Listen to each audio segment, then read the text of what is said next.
दिल्ली में कितनी percent voting हुई है यह आपको बता दूं, और जहां 60.5% कुल वोटिंग हुई है, तो वहीं महिला वोटरों ने अंजीत 60.9% मतदान किया है, और पुरुष वोटर्स जो है वो 60.2% है जिन्होंने अपने मताधिकार का प्रयोग किया। और सबसे अहम इसमें यह है कि 32 साल बाद महिलाओं ने ज्यादा वोटिंग की है।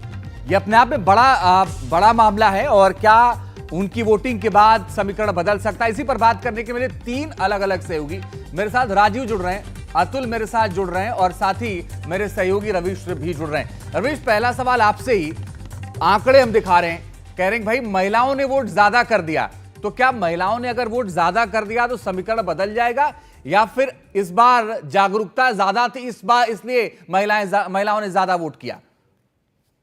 जी, इस बार दोनों ही पार्टियां हो, चाहे बीजेपी हो या फिर आम आदमी पार्टी हो, इन दोनों ही पार्टियों ने महिलाओं पर ज्यादा फोकस किया था। और आपको पता है कि बीजेपी ने बाकायदा महिला सम्मान योजना वो लेकर आई, और उसके बाद में उसने ये कहा कि वो अगर वो सरकार में आती है तो वो 2500 रुपए देंगे महिलाओं को। इससे पहले आपने देखा कि आम आदमी पार्टी ने ठीक इसी तरीके की घोषणा की थी। तो महिलाओं पर ज्यादा फोकस रहा, और आपने देखा कि डीटीसी में वो चाहे फ्री बस की यात्रा हो, तमाम सारे जो वायदे हैं, तमाम सारी योजनाएं हैं, वो महिलाओं पर आधारित और केंद्रित जो है वो घोषणाएं हुई दोनों ही पार्टियों की ओर से। तो मुझे लगता है कि महिला फैक्टर एक डिसाइसिव फैक्टर है। कई सारे नेताओं से हम लोगों की बात होती रहती है, उनका ये कहना था कि महिलाओं का फैक्टर इस बार बहुत ज्यादा जो है वो महत्वपूर्ण होने वाला है, और यही वजह है कि दोनों ही पार्टियों ने महिलाओं पर ज्यादा फोकस किया था। इवन आप देखिए कि कई सारे प्रत्याशी जो महिला प्रत्याशी हैं उनको उतारा गया दोनों ही पार्टियों की ओर से। तो कहीं ना कहीं महिला, युवा और जो गरीब और किसान है, इन 4 चीजों पर बीजेपी फोकस करती आई है। लेकिन दिल्ली में चूंकि महिलाओं की निर्णायक भागीदारी है, तो इसके वजह से दिल्ली के भी चुनाव में हमने जी, देखा कि किस तरीके से महिलाओं को लेकर योजनाएं और ये महिलाओं की लाई, बात कई रवीश सारे वायदे इसलिए भी लेकर आए। विशेष तौर पर हो रही है क्योंकि बीते जो 3 बड़े विधानसभा चुनाव हुए उसमें महिला वोटर्स जो है वो कहीं ना कहीं सबसे अहम फैक्टर रही। रवीश मेरे सहयोगी भी लगातार मेरे साथ बने हुए हैं, लेकिन इसके साथ ही साथ राजीव का मैं रुख करता हूं। राजीव, अब सवाल यहां पर यह है कि आम आदमी पार्टी ये कह रही है कि वो सत्ता का चौका इसीलिए लगाएगी क्योंकि आम आदमी के पक्ष में जो साइलेंट वोटर्स है उन्होंने खेल कर दिया है, तो वहीं बीजेपी कह रही है कि भाई इस बार सत्ता में हमारी वापसी तय है।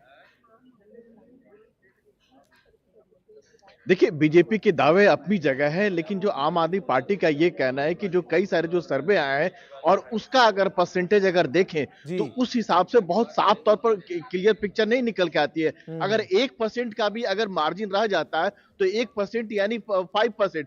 और आम आदमी पार्टी का ये कहना है कि जो पिछला जो चुनाव हुआ था, यानी जो नगर निगम का चुनाव हुआ था, उसमें 42% वोट जो थे वो आम आदमी को पड़े थे।